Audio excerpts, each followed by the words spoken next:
What's going on, everyone? Welcome to an edition of the Vicktory Life Legacy Spotlight. I'm your host, owner, and founder, Dwight Vick. And today I got a longtime friend, a brother to me, somebody that's really had an impact on my family as well as the community here in Northern Virginia.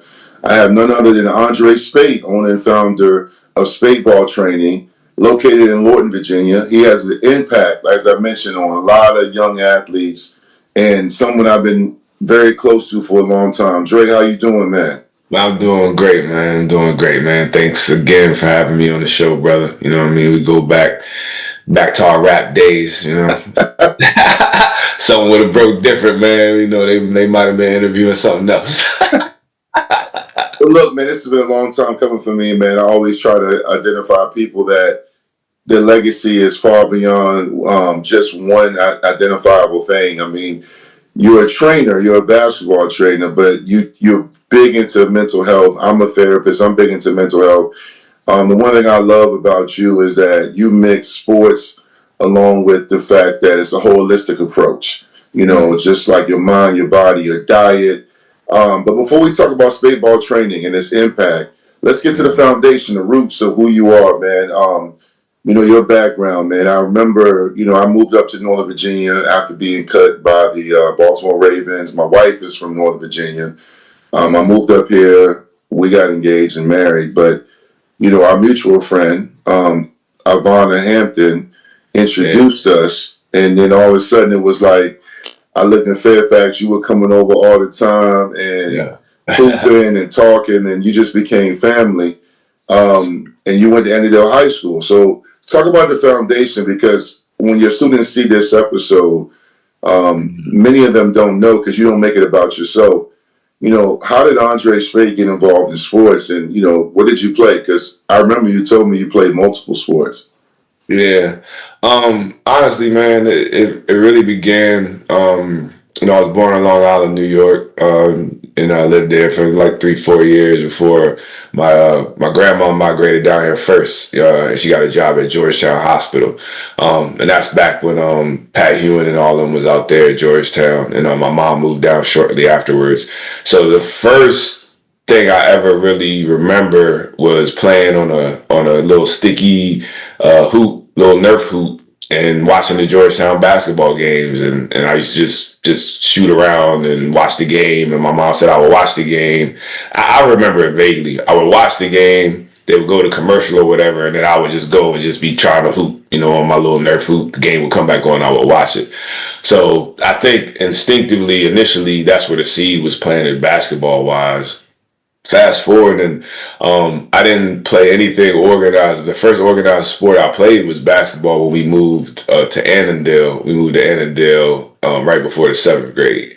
And I joined the Annandale Boys Club, met some good friends. My man Derek Crittenden, who ended up starring at Annandale High School in football and played at Boston College. So that was my first team that I was on. Other than that, it was just pickup. When I was in New York, we would play a lot of pickup, and we would play, tackle football, street football, all of that stuff. So it was always an atmosphere up there. But once I joined my first official team, and I saw, I just fell in love with the game. I had a little bit of a talent with it, and I would just go out and hoop all the time. And I spent a lot of time by myself, just going out to the basketball court, and that was my therapy. Till some people would come up, play 2-on-2, 3-on-3, till we get a 5 or something. From there, I played at the Boys Club 7th grade, and then what really turned it up was the 8th grade year. I tried out for Braddock Road, and that was like county. And back then, when you won the county, you would advance to the state. So we had a bomb squad, man. We went undefeated in Braddock Road. I had my man Nate James, who went on and started at Duke. And then That's crazy. I remember him. He was a great player. Yeah, I had Nate James. He had I think that might have been his second year playing. He wasn't, he was just early, just still developing, like the young deer, the young Bambi and stuff. But you could see it in him. He had that dog in him. We had another kid, Michael Purrier. He was about 6'6" at the time. So we just had a whole bunch of other great players. Some other guys you probably know. Anyway, we went undefeated. and we went to states, and now they don't do that, but it was a tournament down in Roanoke. And so, we got to go up against some other people because we were blowing everybody out up here. So we got to go against some teams from down there that were bigger, and we ended up winning the whole thing. We finished finished the season undefeated, and went, wrapped that up. So that was a big, big victory, and really, kind of just opened my eyes to the future of what could be if I kept going down this path. That 8th grade year, I also played Annandale Boys Club football. So I played wide receiver out there, and did pretty well. That was my first season of playing football. And then fast forward, I went to Annandale High School my first 2 years. I played freshman football, played quarterback, did pretty well, was set up to move forward with that. I mean, as you know, with the Annandale football team, all my boys, Derek Crittenden, Maurice Daniels, Earl Jackson, all of those guys, they went on to win state champion in 93, 94. Yeah, they went back to back. Back to back, yeah. So I would have, I would have been with them if I would have stayed, with football. But at that time, I was like, man, I really want to do basketball. I really want to focus on basketball. So going into my sophomore year, I just stuck with basketball. And then how things go. I was a little bit of a hothead. Nobody would know that. So I kind of got into a little argument with our varsity coach. And ended up transferring after the summer.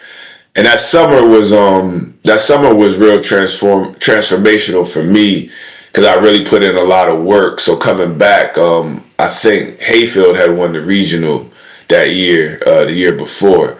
So they had this guy, Rondell Felton, rest in peace, rest in power. He's no longer with us, but he was one of the greatest shooters I've ever seen at the high school level. Man. This guy was amazing. And so we had a summer league game. So he was going into his senior year. I was coming into my junior year. I was still with Annandale, and we used to play our summer leagues at Mason. But before that, we had a team camp I think it was at Centerville. And so Hayfield was there, Annandale, a lot of the local teams. And me being me, they were like, we were all sitting in the hallway, and I knew who he was. I don't think he really knew who I was, but I was like, I had my kill list. So I was like, man. And so we're in the hallway, they're like, yeah, who's the best team? And I was like, yeah, well, Hayfield run the regionals. They say Rondell Felton's the best player, but he's like right there. I'm like, but I'm gonna shut all that down today, And he was a quiet dude, man, real respectful guy. I could see he just kind of looked.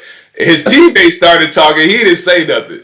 So it was a friendly competition that whole summer. But one thing I'll say, like where we come from in our background, it was a thing like if you knew someone was better than you or you were trying to be as good as them, you were like, I'm guarding him. I'm guarding. So I would guard him in every drill we did, or if it was like a drill where you're not going against the other person, but you're kind of going against them. Mm-hmm.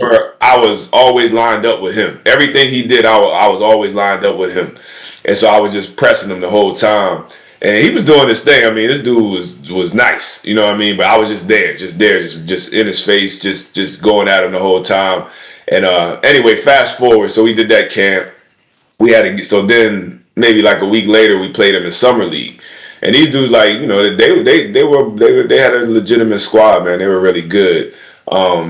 And anyway, I ended up having a great game. We played a great game as a team, but my main focus was defensively. I was like, I got to slow this guy down. He was scoring like 37 in summer league. Woo! So I think I held him to like 20 something, 20, 25, 26 or whatever. I had like 17, but I had a lot of assists, a lot of rebounds, and just played the whole game. We ended up beating them. We the football team, Annandale at that time. So for us, it was a big victory. For them, they kind of try to blow it off like, oh, it's summer league, we working out there. Like, nah, y'all had all y'all starters, like, and we was going at it, man. We was going at it. But that was the first little press clipping I got, like in the local paper or whatever. They had put me up or whatever, and that's when it kind of hit that all the work I had been putting in the summer. And that summer, like I tell the kids I work with, summertime, man, you guys, my mama, man, I'm getting up at 6, 7 in the morning. It's hot, get that jug of water. Yeah. I'm hitting the court. I hit the court. doing my drills, and I didn't know at the time, but I was already training myself. I just didn't look at it like that. I looked at it like I was just working out. But fast forward a little bit, so I had a little situation with the coach. Wasn't a big thing, but I was also looking to. We weren't transferring like that back then, but because I was getting better, I had some other teams, some interest. So I think he heard about it. People knew about it, but it was just kind of like I was just trying to figure out which way I needed to go. And like this was before the private schools were huge and all of that stuff. But I think that had to come to that played into it a little bit, the altercation and like I said, I was a young kid, man. I was a little bit of a hothead, so I didn't always fall in line with everything. But for the most part, I did. But anyway, long story short, we ended up playing Lee in the summer league, and that's when the coach and I had a little bit of an altercation. He was what was it over? Was he philosophy differences or? To be honest with you, man, I didn't realize at the time how young he was. He was like 25, man. And you know how it is. I was kind of like for our class and our group, and especially with the basketball players, I was the leader. I was the guy that people tended to follow. I mean, you have a different relationship with your peers than you do with the older generation, and that's why kids, teenagers, their peer group is more influential than their parents, because just naturally how nature works, you have a different bond with your peer group, because that's in nature, that's the pack you go hunt with. So you have a different bond with them. So my guys took a lot of direction from me, and I was just a little bit more outspoken, I think, than some of the other kids. I would ask a little bit more questions. So it was just more of a tug of war between who was really leading the team. I mean, he was a coach, he was leading the team, but those were my boys. And so I think they was more or less try to get me in line a little bit, and it would help with the other guys getting in line. But really, I just think it was just kind of a power play. Too hot. He was hot-headed too. He was real hot-headed. Coach Sewell. I don't know where he's at, but I ran into him years later, and I will get into that. And we had a little conversation, and that was cool. But yeah, it was just kind of he felt I might leave, and then there was the whole thing of the I was one of the first guys since Annandale was a football squad. He was trying to build that basketball program, so he was talking about people being more dedicated with basketball, and so that's one of the reasons why I said, hey, I'll just focus on basketball. So it was just two hotheads just disagreeing, not falling in line the way I needed to be. But the story is, we played Lee in the summer league. They had a bomb squad coming up into my junior year. Had my man Kobe Turner. Shouts out to him. Another one of the best players to ever play in Northern Virginia. I got a chance to play with him. OJ, he was doing his thing, and we had a lot of other players. They had a lot of other players too. So we played them in summer league. I ended up twisting my ankle a little bit right before halftime. And like I said, Coach Sewell was a hothead. He was in the stands, and head coaches back then. Head coaches didn't coach during the summer league; they had their assistant or whatever. But he would be coaching from the sidelines. You had the main coach coaching on the court. So there was a lot of conflict with that a little bit. So I twisted my ankle, and he kind of got up and yelled at me, and I'm looking at him like, man, I just twisted my ankle, bro. But got up. I had waited, man, all right, chill. But earlier in the year, I had done that when I was getting direction from both sides, and I was just kind of like, yo, y'all, both of y'all saying two different things. And so he had told me before, don't wave me off, And so I did it again. And so when I came out at halftime, he's like, see, that's what I was talking about, that attitude. And we just kind of got into an altercation, and my mom kind of got in between us. And I was like, all right, man, I can't, I got to get out of here. So long story short, I ended up transferring to Lee, playing with Coach Mike Harris, another great coach in the area. Yeah. Went out there for my junior year. But just what happened with that. So I went from being the star at Annandale, one of the lead players there, and then I got to Lee. They already had their starters, but in my head, I was like, I can get a position. But I was fighting a senior, and a new guy transferring in just ain't going to take a senior's position, whether you're better or just as good as him or whatever. So it kind of stalled the progress I had over the summer into my junior year. And honestly, I feel like it just kind of threw me off. I had a solid junior year. We had a really great team. We did well. Ended up getting upset in the regional semifinals by South Lakes. They had Mm. Dude Allen, Troy Allen, and a couple other guys. So we ended up getting upset by them. Played my senior year, did pretty well, but in between my junior and senior year, one thing I tell people, I didn't stay as dedicated. I was still dedicated. I was still working out, but not as much as I could have been. And that's where when I work with kids now, I try to ascertain what's your dedication level. What are you really focusing on? So for me, I know the girls, the parties, and stuff like that, where I could have been doing more work. I was probably not as focused on getting better as I should have been. And so, long story short, going into my senior year, finished strong. Just had some D2, D3 offers. And then at the time, some other stuff was going on in my life as well. So I was like, all right, I'll do the junior college thing or whatever.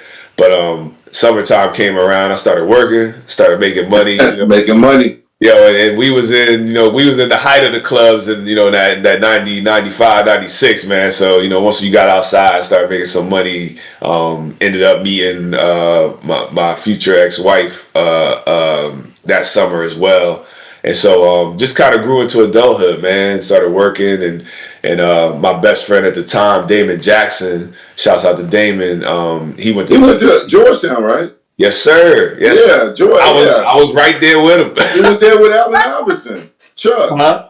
He was there with Chuck, Allen Iverson. Oh yeah. We're gonna get into that. We're gonna get into that. So he was at Georgetown doing his thing, and we would hang out a lot. He would be over the house a lot. We would still hooping and everything. So got a chance to hang out with Chuck. Got a chance to hang out with Jahadi White. He was roommates with Jahadi White and all of them. So being in that atmosphere and just knowing you're a player, so when I could play at that level. It's not playing at that level or not getting to that level, but knowing you could be there. It's kind of just a shout to you to know that, hey, if things would have broke one way or another, I could be here with these guys. I'm playing at that same level. So that also kind of let me know, cool, this is not my path, and paths change in this game.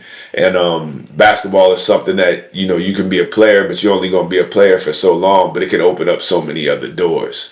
So from that, I just kind of moved into my adulthood life, and only a couple years after that, I ended up getting married, had a child on the way. So the basketball thing just kind of got put on the sideline for a little bit, and I just focused on family and focused on working.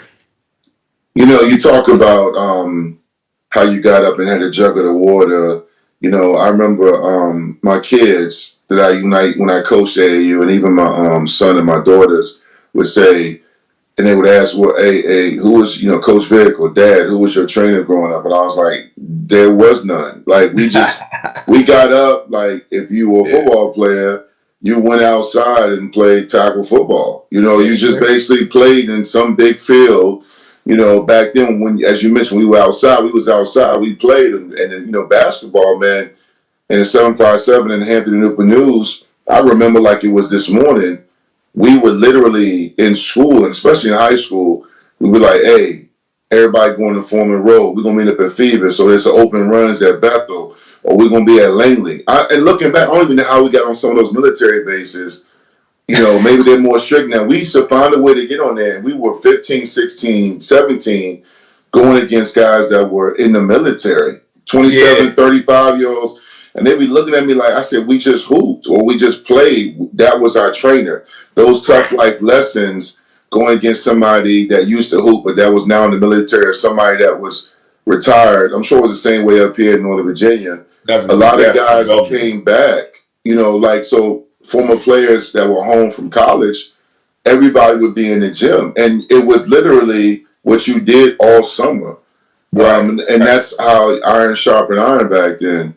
Absolutely. And do you think though, like you mentioned, the Georgetown and all that? I've often said, and again, this is not me being stuck in my own nostalgia, but I often said that, looking at everything now, the kids now have so many resources, Dick's Sporting Goods and trainers and all these phones that track your sleep, and there's some valuable resources. But do you think, looking at the level of talent is still there. But looking back then, you and I are the same age, the grind and the toughness. Do you feel like that was the golden era?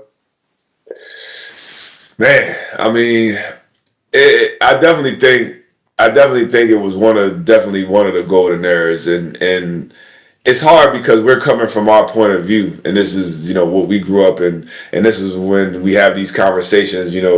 Like I call it like the Jordan LeBron conversation. The difference is that I tell people we got to live both eras. So we were in that '90s, and now we're here. So we're able to make a comparison where if you're just coming from this era, you didn't, Yeah. you weren't there. So you can't really compare both of them because you didn't experience it. And I'm definitely not the old head is like, oh yeah, we da da da da. Yeah, me. But I would just say that because we had less distractions, we had to be more resourceful. So I remember, I mean, even before my mom bought me a VCR and I would start recording the games on I still got VHS tapes. I just keep them. I don't know why. I just just keep them.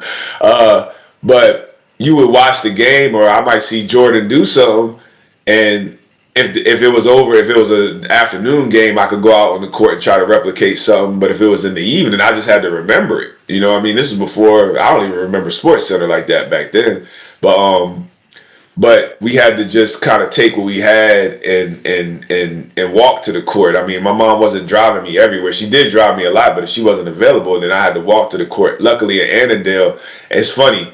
I just really my two of my students, they were talking about where could they play pickup, and we used to go to, we called it it was Wakefield back then, but it's Aubrey Moore Rec Center, right off Braddock.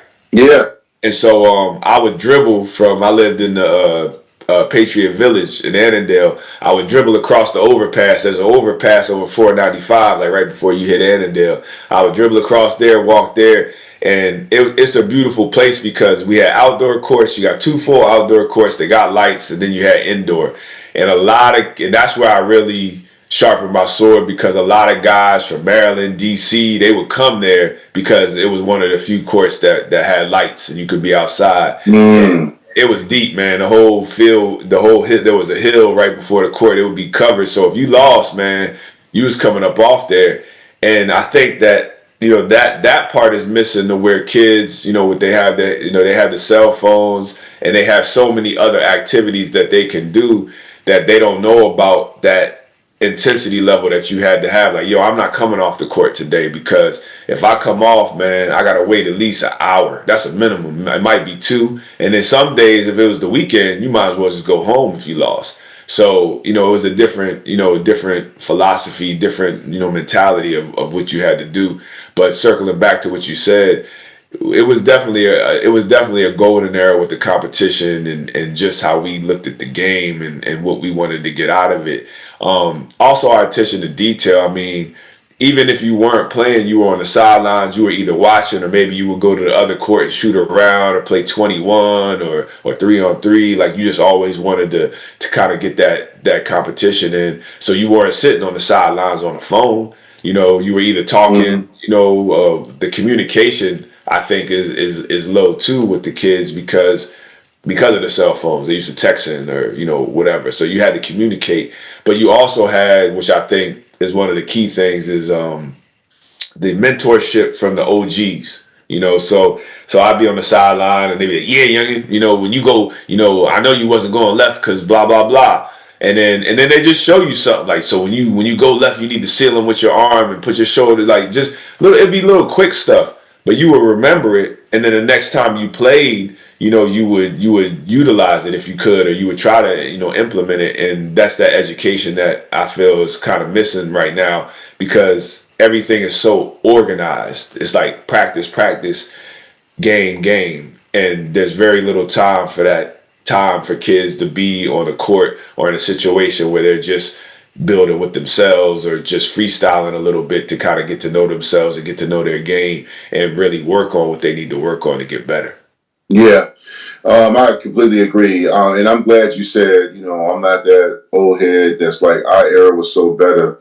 Because I often have no problem saying, this kid right now, this young lady at this school, in any sport is killing it, and she could play in any era. I think sometimes people our age or older get fixated on their nostalgia and what they see, and it's okay to give a new youngin or a new person credit or show them love. I understand that there's eras and there's phases. I mean, you look at, you and I are big time hip hop heads.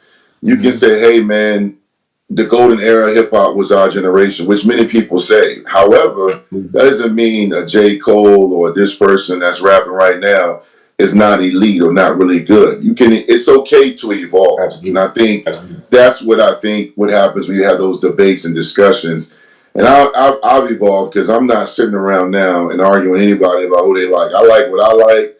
I vibe with what I vibe with. I'm not doing that. Now, one thing I want to touch on, though, Dre, is that, you talked about how you hit the workforce earlier than, when me and our other mutual good friend, Tyrone Tynes, we were off in college playing football and doing those things. I remember when we got tight, respectfully, I felt like you were kind of ahead of the game when it came to corporate America while we were coming out of school adjusting. But the biggest adjustment we all had to make is when we became fathers. You mentioned becoming a father and how, that really kind of, you hinted to almost as if that slowed you down in a good way. Yeah. I needed that. And we're getting ready, we'll talk also about, Andre Speight, your son, and his time in South Carolina. But before you get into that, talk about how fatherhood just really slowed you down and gave you a whole different perspective. What about me no more? What about me? I mean, and you have two daughters, so but and your first was a daughter too, so yeah, Sydney. Yep. It just hits different, man. I mean, once they're there, and my daughter Nia, my firstborn, she's probably pretty much the most like me, and was so from the time she came out. But it just really, it was a common, man. I wasn't nervous at all or anything. I just knew, as far as dealing with the outside world of building that foundation and earning a living to support your family, that was the most important thing to me. So I had to adjust how I looked at life. I had to adjust, my responsibilities, because now I have another mouth to feed and a child to raise, and then I also have to set the example for them. And still being a kid, I was like 21. So I was 21, but all blessings through God, because I feel like I was just anointed with enough at that time in my life to get myself together to be able to show her the example that she needed to see, and be a dad, and be there and be seen, and just build with them and allow them to grow. So it was just a blessing for me. As far as the corporate America thing, it was funny you said that, man, because I remember coming down to Tech. I would go down and visit Ivana, and we would go down there, and I was like, man, I'm like, this is what I'm missing, bro. I was like, man, I come down here next year, but I had already had my daughter by then. I was like, man. But at the same time, and like you said, it's not about being ahead, but what I did realize was, well, man, I'm already working. And it's funny, and like I said, I don't do comparisons, but someone that brought it up to me, it was years ago.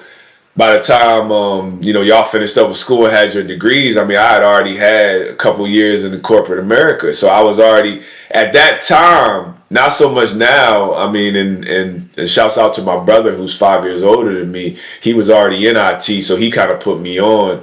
And so I jumped into that game. And the money that the money that I was able to make, in that line of work was like, wow, and all you had to do at that time pretty much was say internet, we had so many .coms and stuff like that jumping off. So I was able to get in that game. And when you realize, hey, I'm not going to be a professional athlete. I'm not making money. It really shifted to me, because as a kid, all I knew or was interested in was sports. So I didn't really have an outlook on what I was going to do professionally as a job or whatever.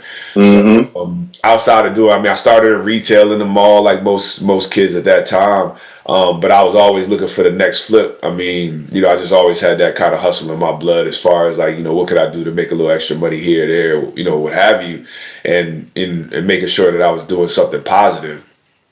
So I did take a liking into IT and computers, and I'm a software tester, so that's what I got into, and that allowed me to grow. And God bless, I do have a passion for it too. So it would allow me to grow in that area and build that career up as well. Yeah, and again, you were ahead of the game. I mean, when I say ahead of the game, ahead of us, I know it's not about comparison, but college is not for everybody, just like the military or going to the shipyard or the vocational track.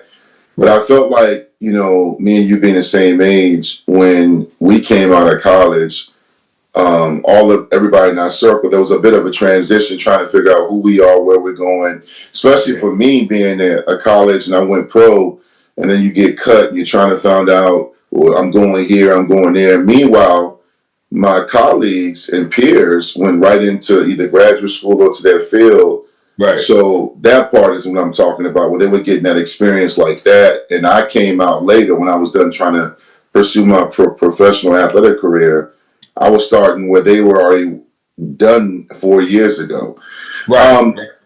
But fatherhood, I know you love all your children, but I remember, I know you do, but I remember when you had Andre, and I remember at that time. Now you and I, we're very close and we're hanging out. I remember coming by your house, like, go come through. I was coming through, and I remember holding him, and next thing you know, I blink, and he is this athlete. And you and I saw each other that night. I called with my NSMT team. We called the South County Lansdowne game, and I said in the broadcast, watching South County years ago, I saw your son. He was player of the year, and he led them to states, and he was a dynamic player. So here you are, a former athlete yourself. This is before you got SP8 Ball Training. Now you have your children, you have Dre, and you get a chance. And this is the one thing God does for us. He gives us an opportunity to amend from our mistakes and pour into the new youth, the new group. How did that come about? How did he become such a dynamic player? Did you take what you learned, or it happened organically? So the quick wrap, he wasn't the first. Nia was the first. That's right. Nia was the first. Yeah. Nia was. So how I got back into basketball, I was still playing. I was going up to lead district here and there, but when Nia was born. But she tried a lot of different things. She would do things. She was the 2-week athlete. She did taekwondo 2 weeks, quit. Did something else 2 weeks, quit. Did soccer, scored a goal in the first game, quit. I think the sniper thing happened back then, so we had to shut it down or whatever. Oh, yeah. She played the piano for 2 years. Was really, really good. But at the time, her caregiver, who lived in the same development we did at one point in time, her daughter started playing with one of the greatest. From what I saw, and not like I said, not comparing, but one of the greatest AAU organizations in this area, Cardinal. Shouts out to Cardinal AAU, based out of Mount Vernon High School. My mentor, shouts out to Coach King, who ran the Cardinal program. So long story short, she wanted to stop playing piano, and she wanted to try basketball. I had never done anything basketball with Nia whatsoever. So I was thinking like, okay, this is gonna go like 2, maybe 1 tryout, and she gonna quit. But she went out there, man, and she had never played basketball before. This is like 3rd grade or something. So she get knocked down like every possession, like literally knocked on the floor and everything. But after the first trial, but she said she wanted to come back. So she took to it, and I think it was the relationship, like bonding with the other girls and everything. So one of the coaches, they got tired of me yelling on the sideline, and so they offered me an assistant coach position. So I won't go bring up how your antics on the sideline and in the bleachers. Oh man, it's on another level. But so I started assistant coaching with them, and Neil just wanted to get better. So what happened was, this is how the training started. I started, because I didn't want to push. Once I knew she was interested, I ain't go all crazy. I was just like, kind of. But so we would shoot before practice, and we would work on things after practice. The beautiful thing about Cardinal was, since we had Mount Vernon, we had both gyms, and it was basically like we had it on lock 24/7, and it was a great environment for the kids, because any kid that was in Mount Vernon in the AAU program, they would be at the school. So, not just being real, not every parent is involved, man. Not every parent is accessible. And if your kid doesn't have a program, they at home or they out in the street. So it gave kids the opportunity to be inside of a gym and learn the game. And we had a lot of great players come through there. So we were just in the gym all the time. And then she got better. She just started getting better. And the other parents saw that. And then they started coming to me like, hey, could my daughter shoot with y'all after practice, because she da. And that's when I started drilling them a little bit. And then the other kicker was, I started taking Nia to a trainer.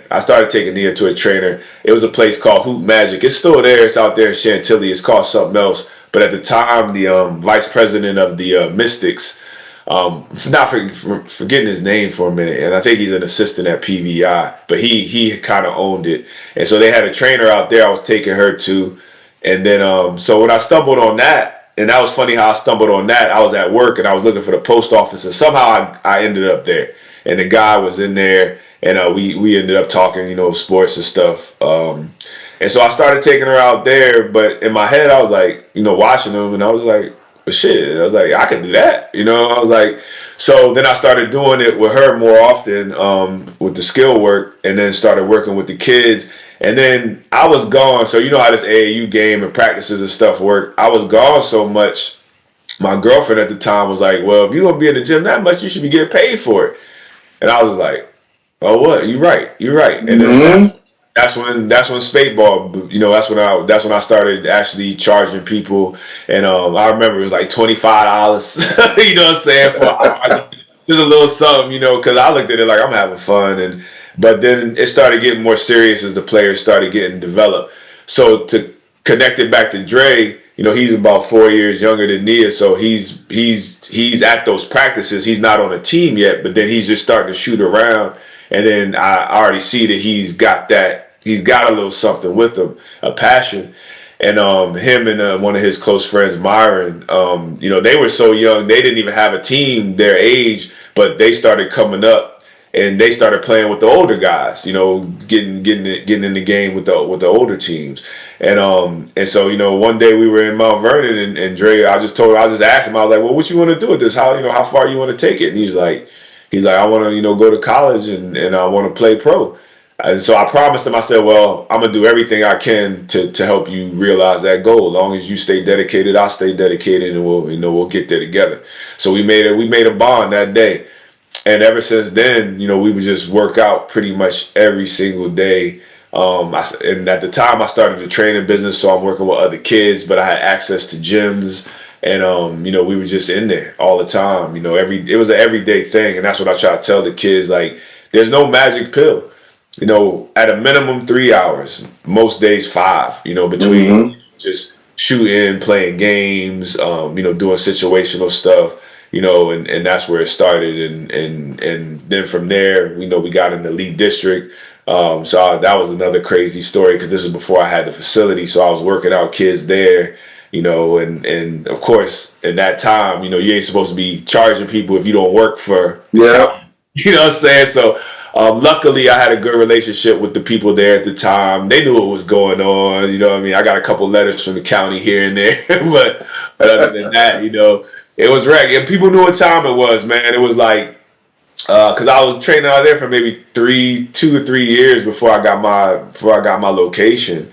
And so I had a lot of clients coming through there, but everybody knew that center glass court at the end, that was me. So I came down there, with my kids and everybody else, but it was also a respect thing. Everybody saw what I was doing, and I got a lot of clients that way. So, it was a good thing. But yeah, that's where it started with Dre, man. And I would pick him up after school. After I got off work, I was coming from like resting, come scoop him straight to the gym, all the equipment, carrying the bags and balls and cones, all of that stuff, man, and just going there, and he would just work out. So he would work out 2 or 3 hours with me, And then, because they would close at like 10, 11 sometimes or whatever. And then he would go and he would play with the men. And so this is a little, a fifth, sixth grade kid, fourth grade kid at the time. And once he started playing with them, that's when, he really started growing as a player. I'll say this, and I'm so glad I get the opportunity to say this on your legacy spotlight.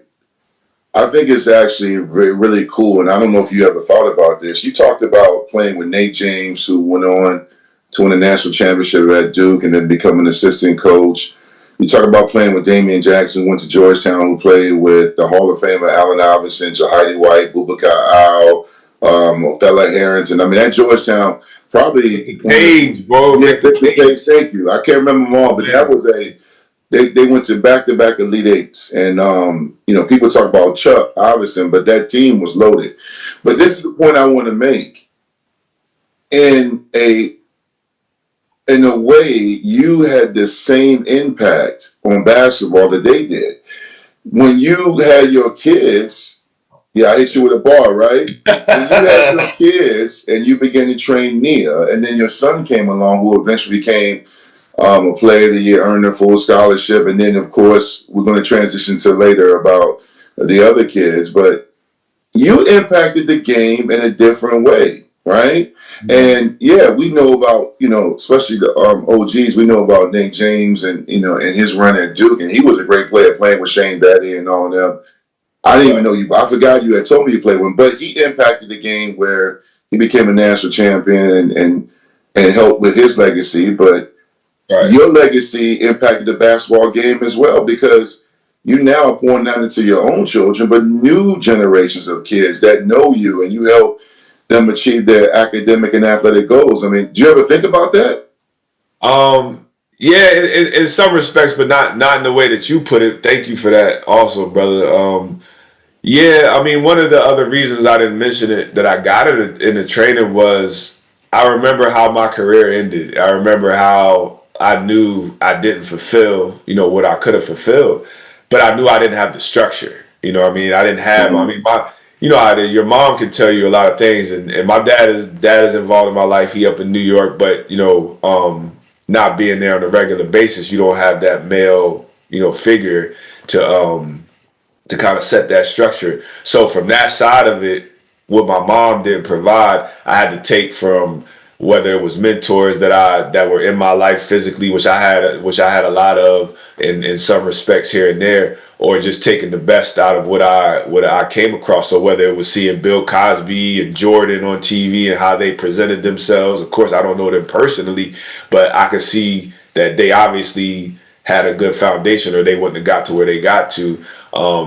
Reading books like the autobiography of Malcolm X and Martin Luther King. My mom just kept books around, so I kind of constructed, a father figure out of all of those things that could be present along with my father, because I could jump on. If I call him right now, he gonna pick up. So I always had him in my life when I had to run something by.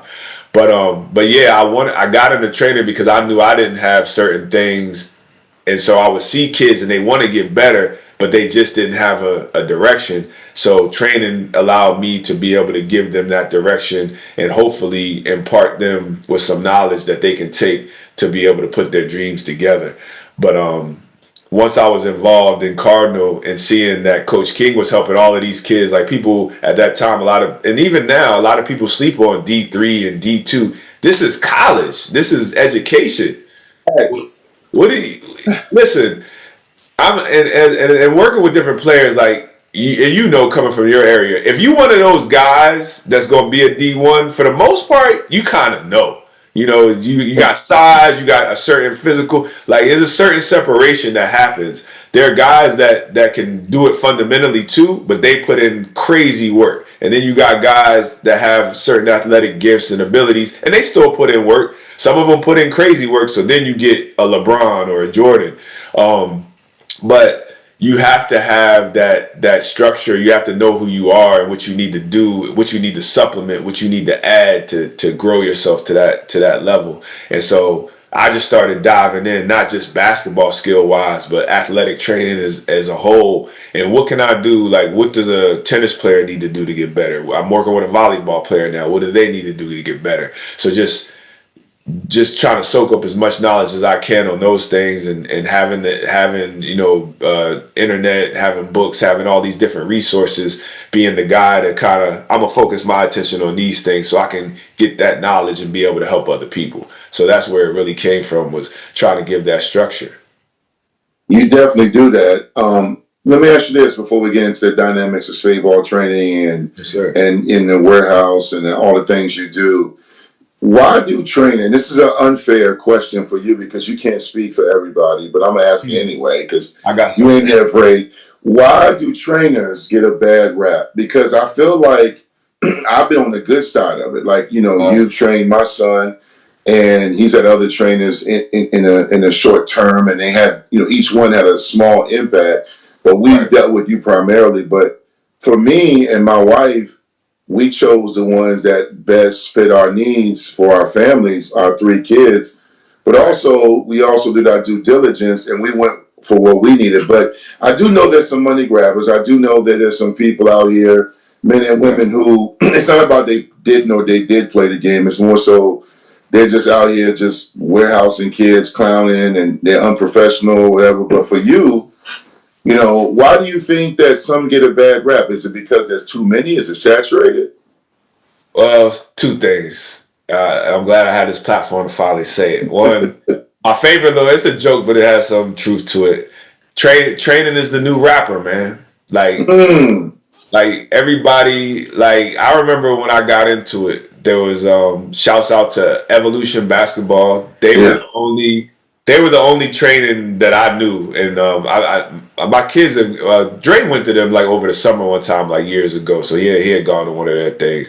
So when I started doing the research about building a facility, boom, I see them, and I'm like, okay, they're doing it over here. They got this, they got that, and so I knew that there was a market for it. So I knew I wanted to do the same thing with getting a location, and then after I got mine about a couple years later, and there's always been a little couple of trainers around here and stuff, but it seemed to just grow. But it has gotten into somewhat of a money grab type thing.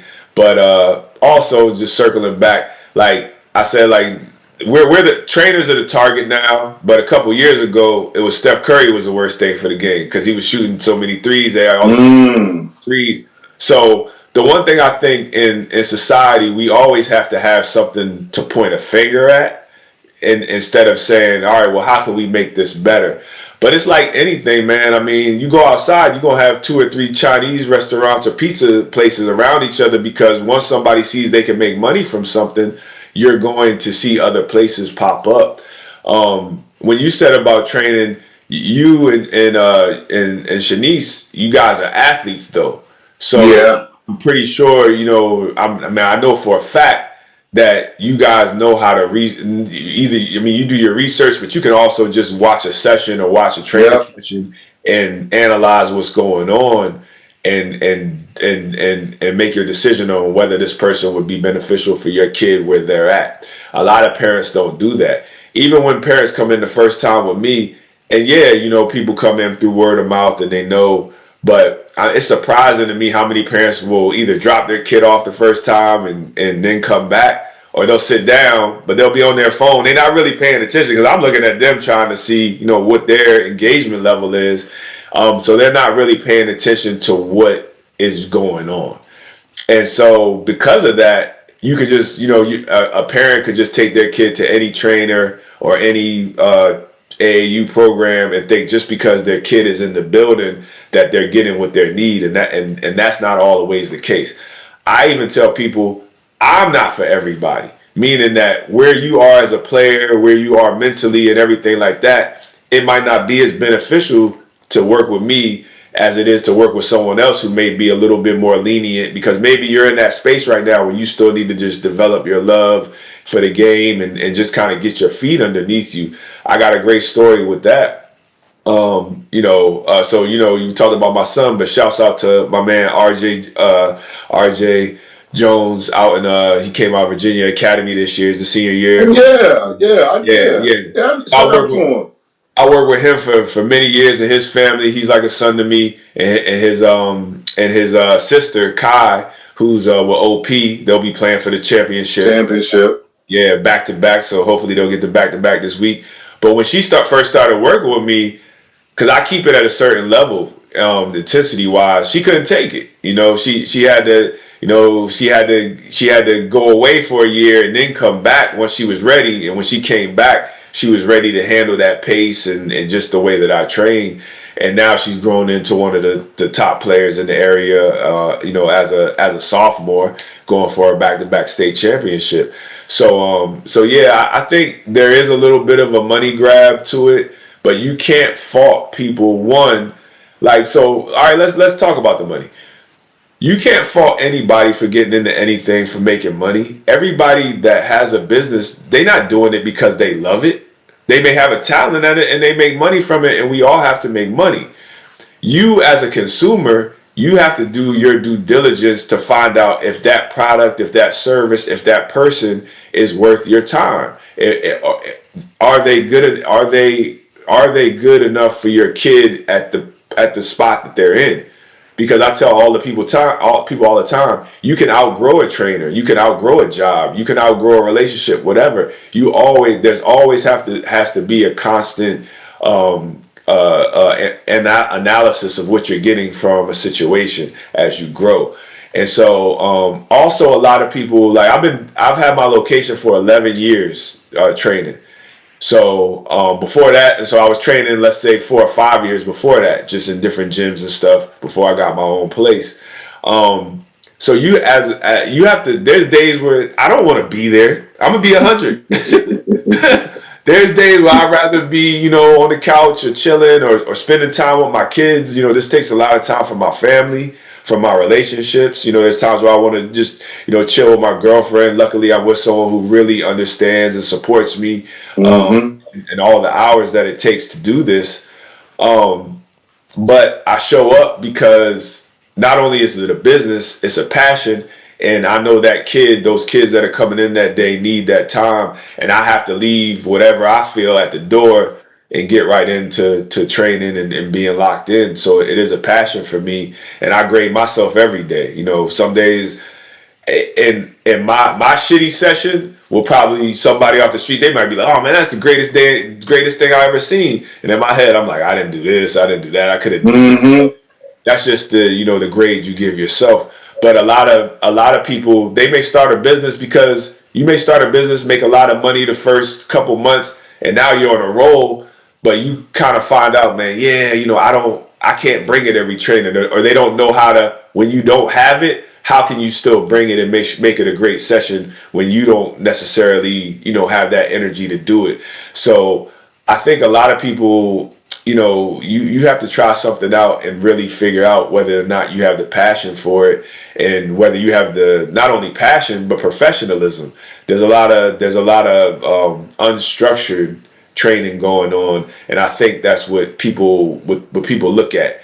And then you have trainers you might be teaching a kid NBA type situations when they're not going to see that.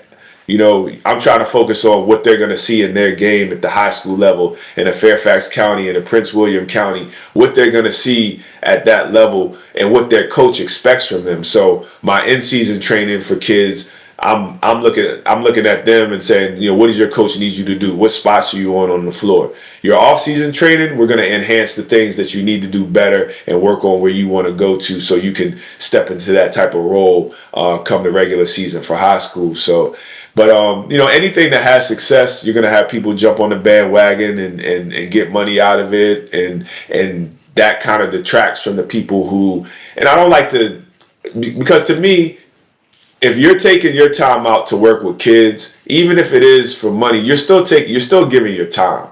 You're still working with kids. So I can't knock you for that. But the knock comes when the quality may not be what people are anticipating that are going to get their kid to the next level. So, it's a broad subject. There's pros and cons to it, but I think that anybody that's working with kids and trying to make them better deserves, some respect. But what I will say is continue to learn, go to coaching clinics, There's plenty of things online. There's plenty of books to read about coaching and about how to develop players. And I think a little bit more of that needs to happen. Not just the skill work. You need to watch film. You need to watch video. They need to watch themselves in games and how they react. You need to have certain relationships with the coaches to understand what that coach needs them to work on, and build from there, and also have that connection with their parents to understand what type of investment level is needed for that kid if they really want to attain a college scholarship. And like you played at the highest level, Virginia Tech. Mm-hmm. They don't understand the amount of work that it takes to not only to get there, but once you get there, to be able to go to school, to go to your practices, to go to your recovery, to go to your study halls, to go to your film sessions, and still try to have a little bit of a college life. So there's a big puzzle, and there's things that I'm working on to bring in the Speight Ball Training, and I'll be reaching out to you shortly with things, because I want to start to develop an all-around program that really prepares kids for that next level, not just skill-wise, but also mentally and physically as well.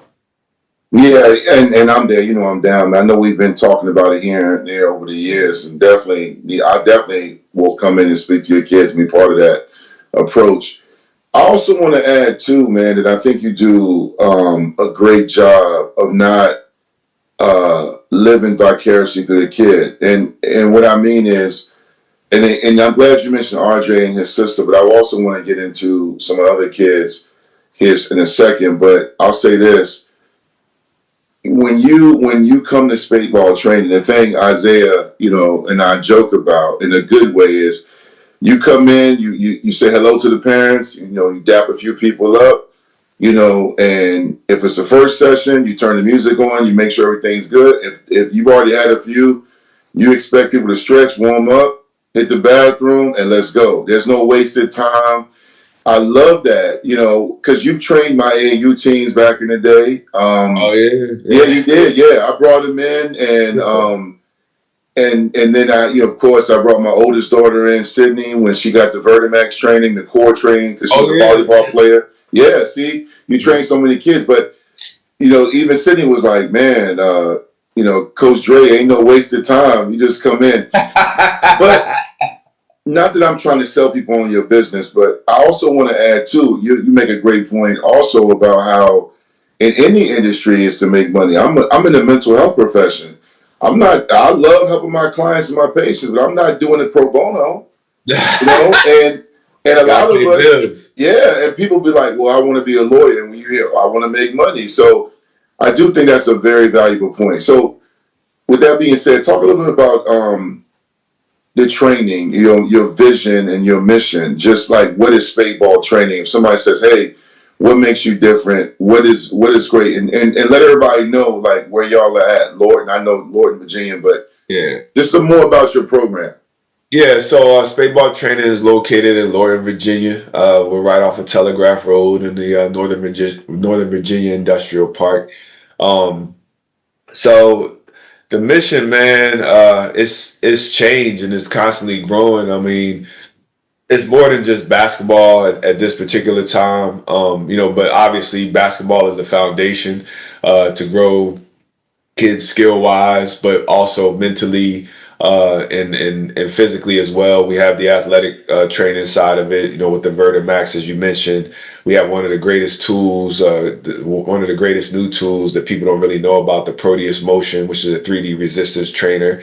Not only is it a strength trainer, but it's a rehab trainer as well. It gives you a video that you follow along as you move through it. And of course, we got the weights, we got the steel, for people that, for everyone needs that, at some point.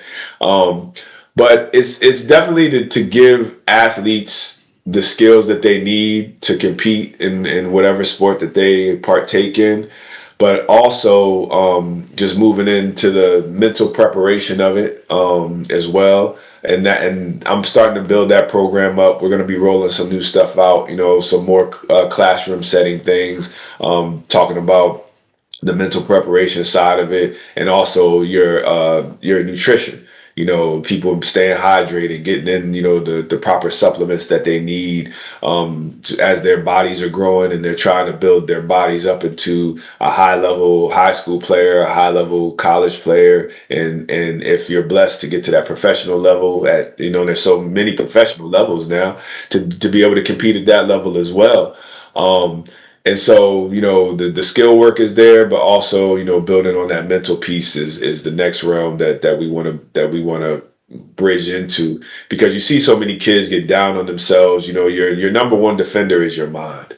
So if you're not in sync with yourself and your body, how you breathe, how your body responds to adversity, how your mind responds to when you miss a shot, or you make an error in a game, how to reset, all of those different things, so that you can always be centered and present, so you can make the best decisions and not only on the court but off the court as well. Because my thing is, and this is what I thank God for, all the different kids that I've helped, that I've trained, like they're all successful. They're all they're going to college.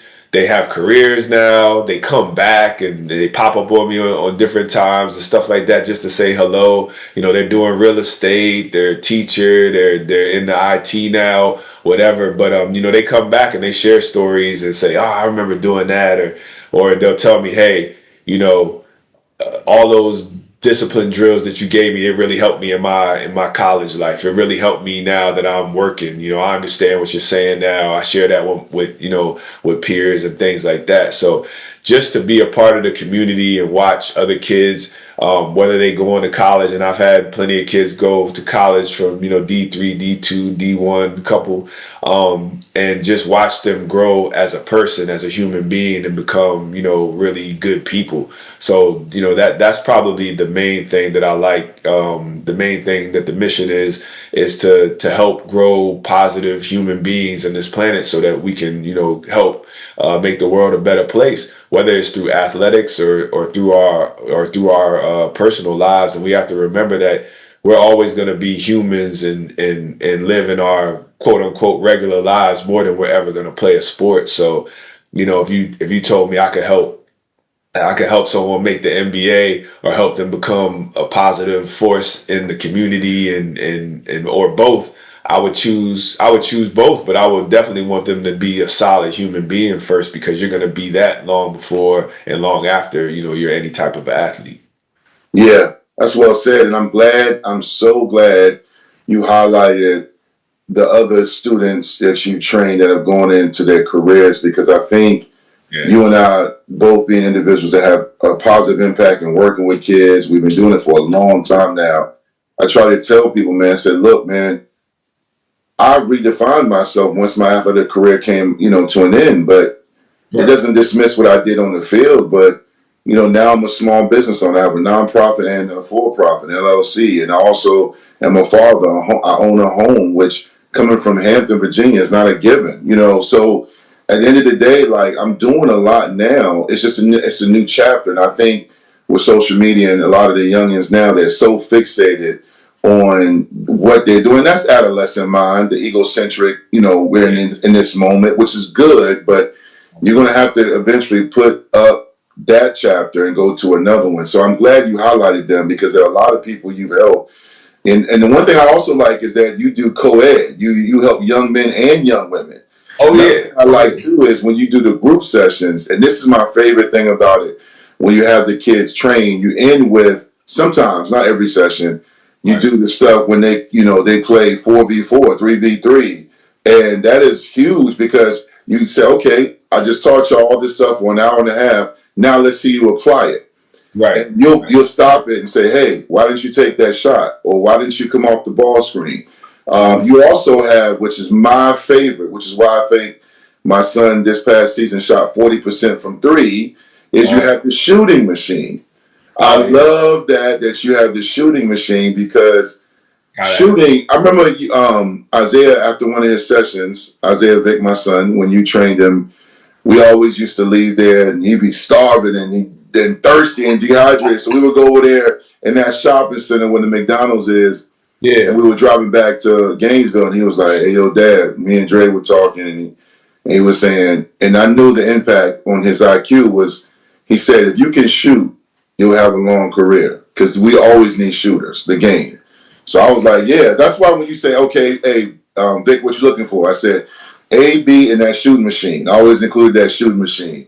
You know, before we wrap up, because we're pretty much almost done, Dre, I do want you to give you a chance, man, to, and I know you can't name everybody, but are there some other players besides Isaiah, RJ, that you train that are going on and doing real well? There's some other ones, some female, your son, of course. Man.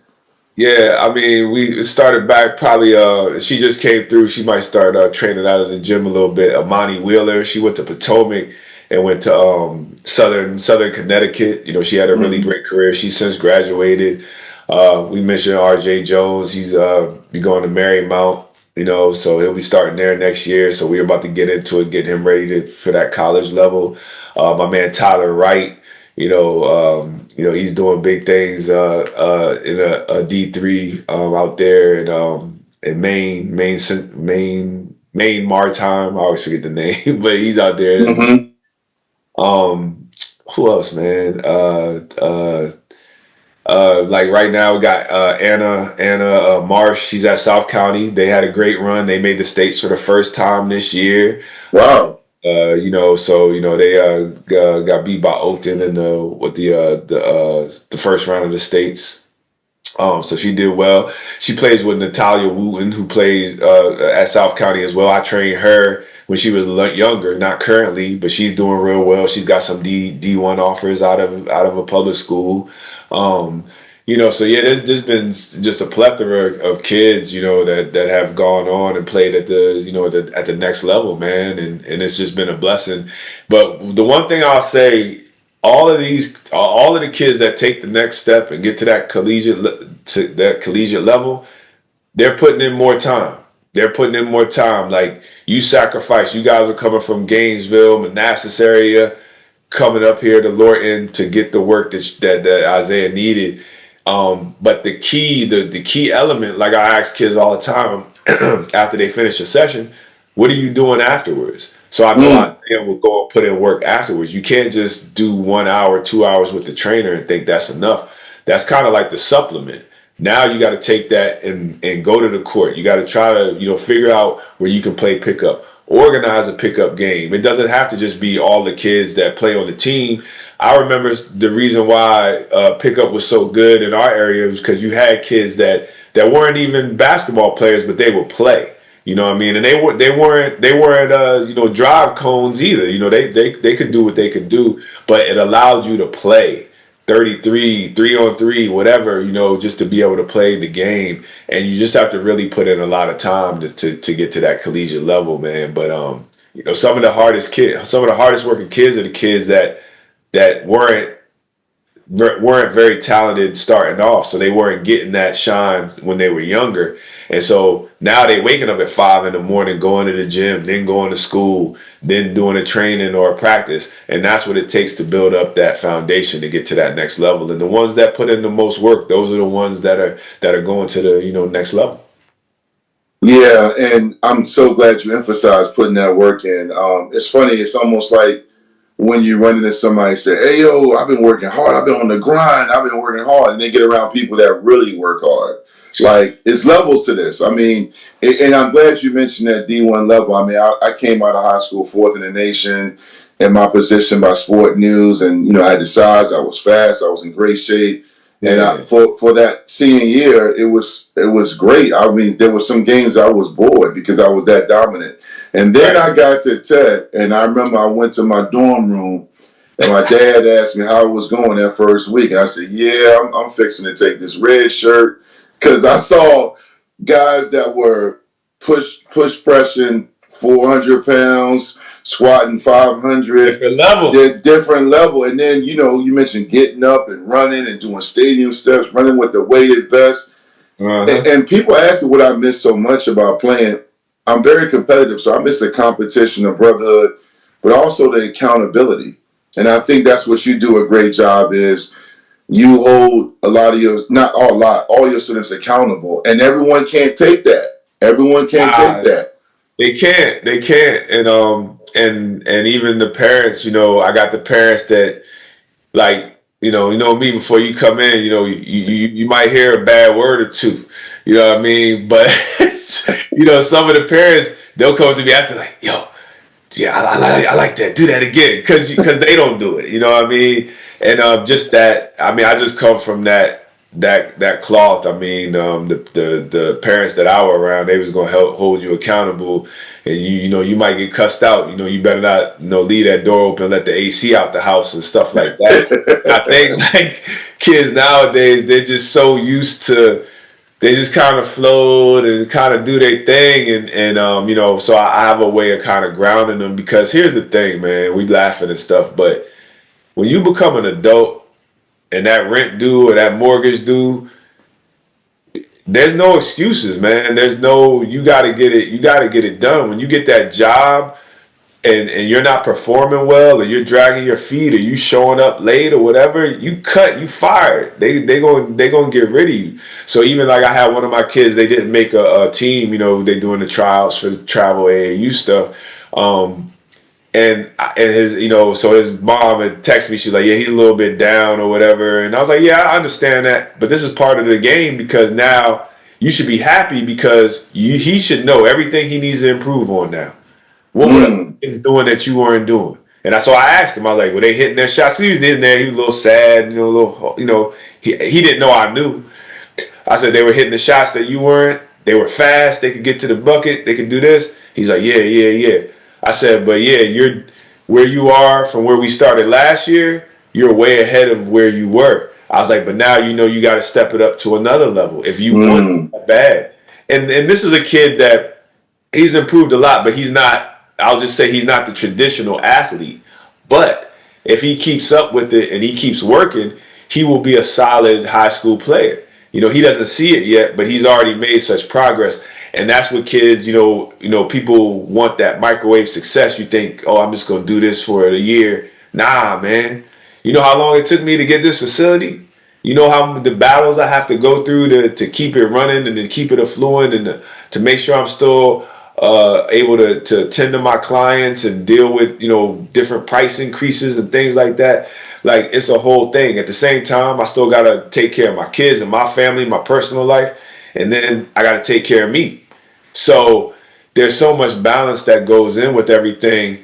And the more that we hold ourselves accountable as to what we want to do and the level of effort that we're willing to invest in it, the better off we'll be as we move on in life. So I just try to really keep kids in that, and the students that I work with, and adults too. I do physical fitness training as well.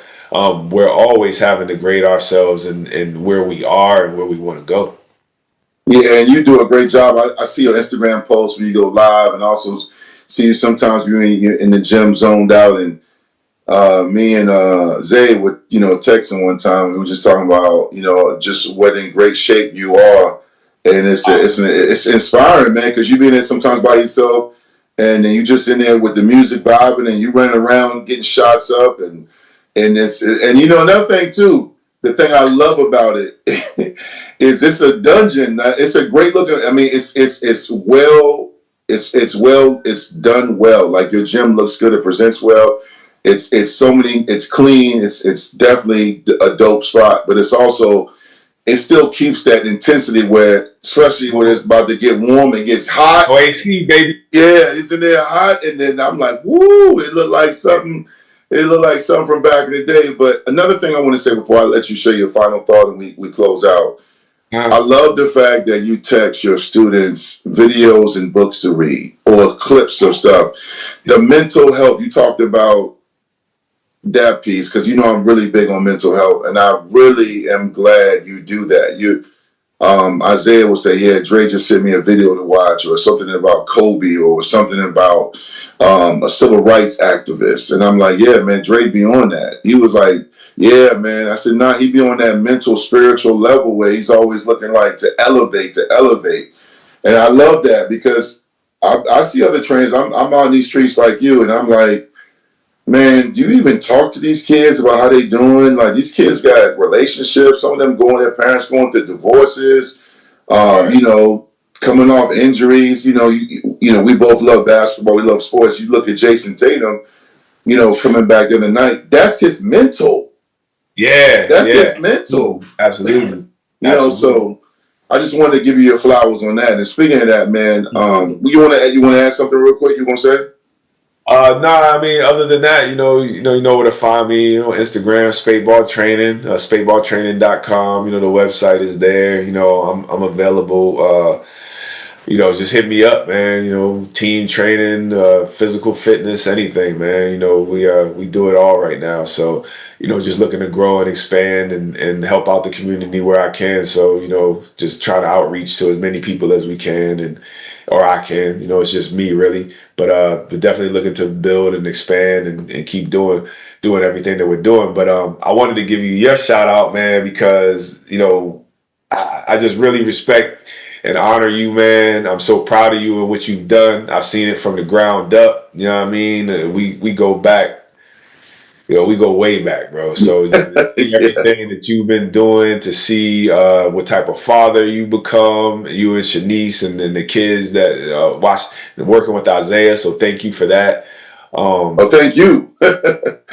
And you know, just watching your growth as well, truly inspiring because you know when I'm up late nights doing bills or something like that, I know that you doing the same thing. You know what I'm saying? I know you. I know that there's other people out there that's doing the same thing and building their business and trying to tend to their family and their relationships as well. So it's truly inspiring. You also our brother Tynes, who actually really all of us linked together during that time and just to see everybody still here and healthy. Yes. And still raising their families, man. So it's just been a blessing to have you in my life, bro. So I just wanted to give you your flowers for that and all the people that you help, man. You are a pillar in this community. And I just continue. I'm just happy to continue to see your growth, man. I know you're gonna grow on and do great things, man. Yes, man. Gosh, man, you almost got a brother emotional as we record this episode. I'm sitting here trying to chew it back. Thank you. I checked myself a couple times during this. I ain't even gonna lie. Yeah, man. I mean, nah, man. And as Nas once said, life is good, and it's also a beautiful struggle. And we celebrate milestones this year. So I'm mine in September and you're in October. So I'll be at yours and I know you'll be at mine. Oh, absolutely. Our birthdays. But no, thank you, Dre. And for those watching, thank y'all for tuning in, man. This is a very special episode. As you can see, Dre and I have a special relationship, man. And he's one of my favorite people. Passionate, man. I wish they could see you at a game, the passion when you're not training. I used to look at you across the gym. I'm like, yo, Dre is on the refs. He's like, you got to shoot that. Get the rebound. And you were running up and down. I said, man, but I love it, man. And I love you and I appreciate you, man. Thank you so much. And on behalf of so many people you mentored and trained, we say thank you. And I know they appreciate you, man. And for those watching, please continue to support the Vicktory Life movement. Make sure that you continue to give back. And like I say every episode, man, no matter where you go, no matter what you do, make sure you have a positive impact and leave a great legacy. I'm owner and founder of Dwight Vick. On behalf of Andre Speight and SP8 Ball Training, we say thank you for watching. Have a good life, a good year, a good month, a good day. Thank you, Dre. I appreciate you. Salute. Appreciate you too, man. Salute, brother. Thank you. All right.